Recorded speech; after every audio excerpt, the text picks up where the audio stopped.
Hello students, আজি আমি class 12 ৰ থাৰ্ড চেপ্টাৰ মেট্ৰিসেছ নামৰ চেপ্টাৰটোৰ মিছলিনিয়াছ এক্সাৰসাইজ কৰিবলৈ লৈছো। তাৰে ফাৰ্ষ্ট কোৱেশ্চনটো তোমালোকক দি দিছে, মই তোমালোকক স্ক্ৰীনত দেখিব পাইছা। তাৰ আজি আমি তাৰে ফাৰ্ষ্ট কোৱেশ্চনটো সলভ কৰোঁ হা। এই ফাৰ্ষ্ট কোৱেশ্চনটো তোমালোকে সলভ কৰিবলৈ যোৱাৰ আগত কেইটামান কথা জানিব লাগিব যে কেইটামান কনসেপ্ট আছে। মই কনসেপ্টকেইটা তোমালোকক লিখি দিছোঁ, দেখিছা তোমালোকে। ফাৰ্ষ্ট কনসেপ্টটো হৈছে সিমেট্ৰিক মেট্ৰিক্স কি তোমালোকে জানিব লাগিব। যদি আমি এ মেট্ৰিক্স এটাক এ ডেছ ইজুকেল এ বুলি লিখিব পাৰোঁ, সেইটো সিমেট্ৰিক মেট্ৰিক্স বুলি ক'ম, সিম্পলি বুজিবলৈ গ'লে।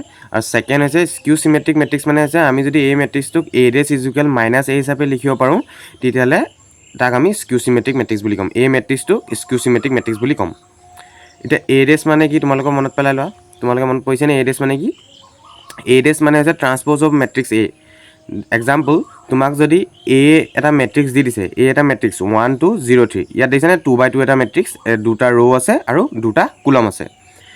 তোমাক যদি পৰীক্ষাত এ মেট্ৰিক্সটো দি দিয়ে আৰু তোমাক যদি কয় ট্ৰান্সপ'জ অফ মেট্ৰিক্স এ ওলোৱা, এই মেট্ৰিক্সটো যদি ট্ৰান্সপ'জ ওলোৱা, তেতিয়া তুমি এ ডেছ বুলি লিখিব লাগিব। আমি কেনেকৈ ডিনোট কৰোঁ? এ ডেছ বুলি ডিনোট কৰোঁ। তেতিয়াহ'লে এ ডেছ মানে একো নাই, একদম চিম্পলি তুমি ইয়াৰ ৰ'টো কুলম কৰি দিব লাগে। ফাৰ্ষ্ট ৰ'টো ফাৰ্ষ্ট কুলম কৰি দিব লাগে। ফাৰ্ষ্ট ৰ' কি আছে? ফাৰ্ষ্ট ৰ' আছে 1 2, তুমি ফাৰ্ষ্ট কুলম কৰি দিয়া, আৰু ছেকেণ্ড ৰ' আছে 0 3, তুমি ছেকেণ্ড কুলম কৰি পেলালা। সেইটোৱে ট্ৰান্সপ'জ। ফাৰ্ষ্ট ৰ'টো ফাৰ্ষ্ট কুলম কৰি দিব লাগে, ছেকেণ্ড ৰ'টো ছেকেণ্ড কুলম কৰি দিব লাগে, এই ট্ৰান্সপ'জ। আৰু থাৰ্ড পইণ্টটো তোমালোকক লাগিব, এই প্ৰপাৰ্টিটো লাগিব। এ প্লাছ বি ডেছ মানে হৈছে এ ডেছ প্লাছ বি ডেছ, আৰু এ বি ডেছ মানে হৈছে বি ডেছ ইনটু এ ডেছ। দেখিছেনে? মাল্টিপ্লাইড পিছৰটো আগলৈ গুচি আহে, ইয়াত বিটো আগলৈ গুচি আহিলে বি ডেছ ইনটু এ ডেছ, খালি এডিশ্যনত ছেমে থাকিলে, এ ডেছ প্লাছ বি ডেছ হৈ গ'ল। এই দুটা মুখস্থ কৰি ল'বা, আৰু এই দুটা কনচেপ্ট। এতিয়া এইকেইটা কনচেপ্ট এপ্লাই কৰি আমি ফাৰ্ষ্ট কুৱেশ্যনটো সলভ কৰোঁ আহা। তোমালোকৰ ফাৰ্ষ্ট কুৱেশ্যনটো চলিউশ্যনটো মই ইয়াত লিখি দিছোঁ, তোমালোকে স্ক্ৰীনত দেখিবলৈ পাইছা। তোমালোকক কুৱেশ্যনটোত কৈ দিছিলে যে এ আৰু বি এটা চিমেট্ৰিক মেট্ৰিচেছ, সেইটো কাৰণে মই ইয়াত লিখি দিছোঁ, if A and B are symmetric matrices, then আমি এ আৰু বি যদি চিমেট্ৰিক মেট্ৰিক্স, তেতিয়াহ'লে আমি এ আৰু বিক কেনেদৰে লিখিব পাৰোঁ? এ ইজুকেল এ ডেছ হিচাপে লিখিব পাৰোঁ, আৰু বি ইজুকেল বি ডেছ হিচাপে লিখিব পাৰোঁ। এটাকে তোমাক প্ৰুফ কৰিবলৈ কি কৈছিলে? A B minus B A is a skew symmetric matrix বুলি প্ৰুফ কৰিবলৈ কৈছিলে। তোমাক কুৱেশ্যনটোত এইটো এটা ট্ৰিক্স হয়, তোমাক কুৱেশ্যনটোত যিটো মেট্ৰিক্স প্ৰুফ কৰিবলৈ দিয়ে স্কিউ চিমেট্ৰিক মেট্ৰিক্স হিচাপে, তাকে তুমি ট্ৰান্সপ'জ লৈ ল'বা। এতিয়া এ বি মাইনাছ বি এ ডেছ লৈ ল'লোঁ, কাৰণ আমাক এ বি মাইনাছ বি এটো স্কিউ চিমেট্ৰিক মেট্ৰিক্স বুলি প্ৰুফ কৰিবলৈ কৈছিলে, সেইকাৰণে আমি ইয়াৰ ট্ৰান্সপ'জ লৈ ল'লোঁ। ইজুকুৱেল, এতিয়া আমি প্ৰপাৰ্টিটোত ভাঙি দিম।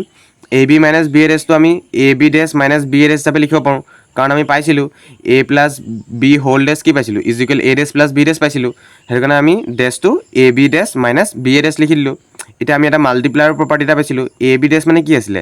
বি ডেছ ইনটু এ ডেছ আছিলে, মাইনাছ, তাৰপিছত এইটো কেনেকৈ পিছৰটো সদায় আগলৈ গুচি আহে, এ ডেছ ইনটু বি ডেছ। তাৰপিছত তুমি এতিয়া একো নাই, এতিয়া খালি ভেলুখিনি পাতি দিলে এনচাৰ তোমালোকৰ ওলাই গ'ল। এতিয়া তোমালোকে বি ডেছৰ ভেলু কি আছে? বি আছে, বি পাতি দিলা। এ ডেছৰ ভেলু কি আছে? এ আছে, এ পাতি দিলা। ঠিক তেনেদৰে তুমি এ ডেছৰ জেগাত এ পাতি দিলা, বি ডেছৰ জেগাত বি পাতি দিলা। এতিয়া দেখিছানে এই বস্তুটো আৰু এই বস্তুটো মিলা নাই, চোৱা। ইয়াত এ বি মাইনাছ বি এ আছে, আমি পাইছোঁ B A minus A B. তুমি এতিয়া ছেম পাবলৈ হ'লে তুমি মাইনাছ এটা কমন লৈ ল'লে আমি ছেম পাই যাম, চোৱা। এতিয়া মাইনাছ এটা যদি আমি কমন লৈ লওঁ, তেতিয়াহ'লে মাইনাছ এ বি ঠিকে আছে, আৰু মাইনাছ এ মানে প্লাছ বি এ, ঠিক। মাইনাছটো কমন লৈ লৈ এতিয়া মিলি গ'ল, চোৱা। এ বি মাইনাছ বি এ। এতিয়া আমি দেখিছানে তুমি এইটোক যদি তুমি এ বুলি ধৰা, এ ডেছ ইজুকেল মাইনাছ এ, আমি যদি কোনোবা এটা মেট্ৰিক্সক এ ডেছ ইজুকেল মাইনাছ এ হিচাপে লিখিব পাৰোঁ, তাক মই কি বুলি কৈছিলোঁ? তাক স্কিউ চিমেট্ৰিক মেট্ৰিক্স বুলি কৈছিলোঁ। ঠিক তেনেদৰে আমি এ বি মাইনাছ বি এ ডেছ ইজুকেল মাইনাছ এ বি মাইনাছ বি এ বুলি লিখিব পাৰিছোঁ। ঠিক তেনে এটাকে তুমি লিখি দিব পাৰা, therefore A B minus B A is a skew symmetric matrix. বুজি পালা?